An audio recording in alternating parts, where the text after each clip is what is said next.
낮 한때 극심한 정체를 보였던 귀경 행렬이 서서히 해소되고 있습니다.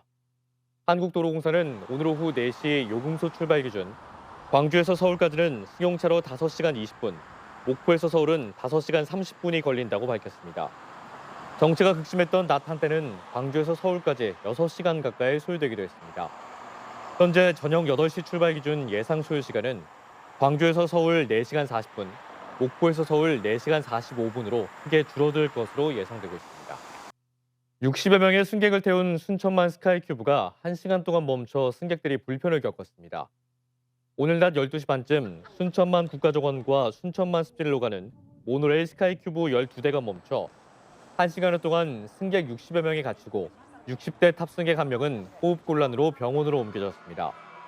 순천만 국가정원 박람회 측은 전기적 요인으로 사고가 발생한 것으로 보고 작동 이상 원인을 조사하고 있습니다.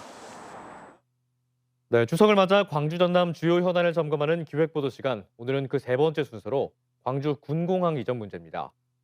광주와 무안엔 40km가량의 거리를 두고 각각의 공항이 운영되고 있습니다. 광주는 공항 이전지를 찾고 있고 무안은 공항 활성화가 최대 과제인데요. 하지만 두 개의 공항을 하나로 합치는 일, 어찌 보면 자연스럽고 쉬워 보이지만 관련 법까지 만들어 추진하고 있는데도 여전히 지지부진하고 있습니다. 이영길 기자가 두 공항의 속사정을 담았습니다. 광주 군공항 이전은 10여 년 전부터 준비돼 왔습니다. 도심 확장을 막고 있는 공항의 위치, 소음 피해 등이 이유였습니다. 2013년 특별법까지 만들어졌습니다. 10년 넘게 논의가 이어졌지만 아직 어디로 이전할지조차 정해지지 못했습니다. 국방부 그리고 전남도 해당 지자체와 협력을 해서 금년 12월까지 예비 이전 후보지가 선정될 수 있도록 최선의 노력을 다하겠습니다. 직선거리 41km 떨어진 무안국제공항. 2007년 완공되고 같은 해 11월 개항했습니다. 15년 넘게 무안공항의 가장 큰 과제는 활성화입니다.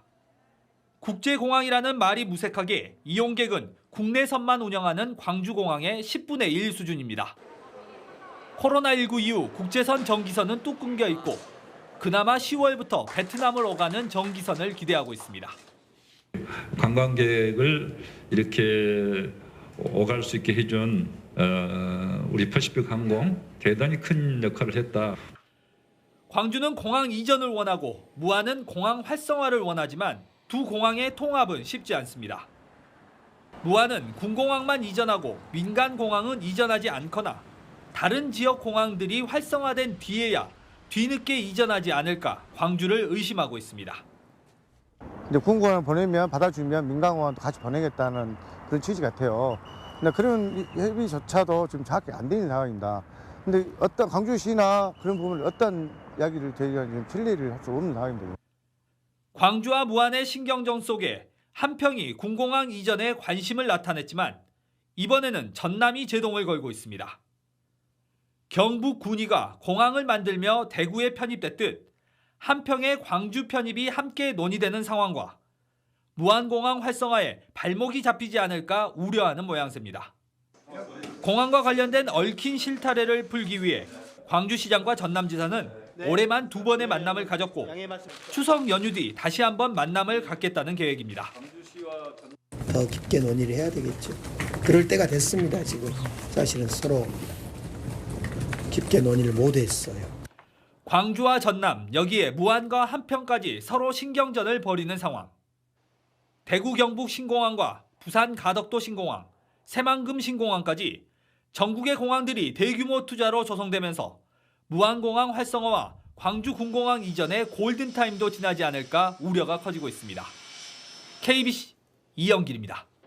붕괴 사고로 7명의 사상자가 발생했던 광주 화정아이파크의 지상부 전면 철거 공사가 속도를 내고 있습니다. HDC 현대산업개발은 지난 7월 14일부터 시작된 광주 화정아이파크 8개 동 중 안정성 확보를 위해 가장 먼저 공사가 시작된 101동은 37층에서 35층까지 대개층 철거가 완료됐고 5개 동은 최고층에서 아래로 2-3개 층이 해체됐습니다. 한 개층 철거에만 통상 14일이 소요되는 만큼 철거 완료는 오는 2025년 하반기쯤 마무리될 것으로 예상됩니다. 공사 기간 연장에 따른 입주 예정자들과의 보상 논의도 이뤄지고 있는 가운데 붕괴 사고로 영업 피해를 본 87개 점포 중 7개 점포를 제외하고는 대부분 합의가 이루어졌습니다. 네, 올해 추석은 6일 동안의 황금 연휴 기간인데요. 온 가족과 함께 가볼 만한 곳 알려드리겠습니다. 오늘은 그 첫 순서로 가을꽃이 만발한 순천만 국제정원 박람회장을 박승현 기자가 소개해드립니다. 억만송이의 화려한 국화가 순천만 국제정원박람회장을 뒤덮었습니다. 가을의 전령인 형형색색의 코스모스도 흐드러지게 피었습니다. 이색적인 풍차와 가을꽃이 어우러진 네덜란드 정원은 사진 촬영 명소로 인기 만점입니다. Me and my colleagues will really enjoy the quality of the greening here. It's in a perfect style. 황금빛 갈대가 장관을 이루는 순천만 습지는 가을의 운치를 더합니다.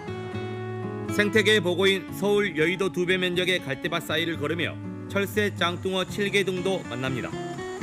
올해는 맨발로 걸을 수 있는 순천만 어신길을 조성해 탐방객들에게 호응을 얻고 있습니다. 일억송이 국화를 이용한 그런 연출 이런 것들을 통해서 가을 분위기가 물씬 풍길 수 있도록 연출했습니다. 연휴 기간에는 유명 가수들의 특별 콘서트와 매직쇼, 불쇼 등의 상설 공연이 매일 열립니다. 한국형 K정원을 완성하고 해외 수출까지 노리고 있는 순천시는 이제 국제적인 생태 도시로 우뚝 섰다는 평가입니다. 이제 우리도 정원을 창조하는 나라가 됐으니까 당연하게 이걸 보고 배울 수 있는 나라들에게 알려주는 것도 굉장히 우리의 할 일이라고 생각합니다. 다음 달 31일 폐막을 앞두고 있는 가운데 가을꽃으로 갈아입고 목표 관람객 800만 명 달성에 성큼 다가서고 있는 순천만 국제정원 박람회. 시즌마다 다양한 볼거리를 제공한 순천만 국제정원 박람회가 이번에는 가을 정원을 선보이면서 성공 가도에 더욱 탄력이 붙을 것으로 예상됩니다. KBC 박승현입니다. 네, 일요일인 내일도 선선한 가을 날씨를 보이겠습니다. 내일 아침 기온은 오늘보다 1도가량 더 낮은 13도 안팎까지 떨어지겠지만 낮 기온은 광주와 전남이 24도에서 26도 분포로 오늘과 비슷하겠습니다. 일교차는 내일도 10도 안팎으로 크게 벌어지겠습니다. 특히 모레는 내륙을 중심으로 일교차가 15도까지 크게 벌어져 건강관리에 유의가 필요합니다. 39년 동안 소록도에서 한센병 환자들을 돌본 오스트리아 출신 마가레트 피사렛 간호사가 향년 89세를 일기로 선종했습니다. 마가레트는 1966년 소록도 병원 자원봉사에 참가해 한센병 환자들의 피구름이 튀어도 개의치 않고 수십 년간 봉사하며 소록도의 천사 마가레트 할매로 불렸습니다. 지난 2005년 고국으로 돌아간 마가레트는 최근 골절을 당해 수술을 받던 중 어제 눈을 감았습니다. 전국 9개 민연방송 특별대담 김진표 국회의장에게 듣는다가 내일 방송됩니다. 김 의장은 박영환 앵커가 진행한 대담에서 21대 마지막 정기국회 상황과 선거제 개편과 개헌, 부산 엑스포 유치 등 국회를 둘러싼 현안에 대해 입장을 밝혔습니다. 민방 특별대담 김진표 국회의장 편은 내일 오전 7시 40분부터 8시 35분까지 방송될 예정입니다.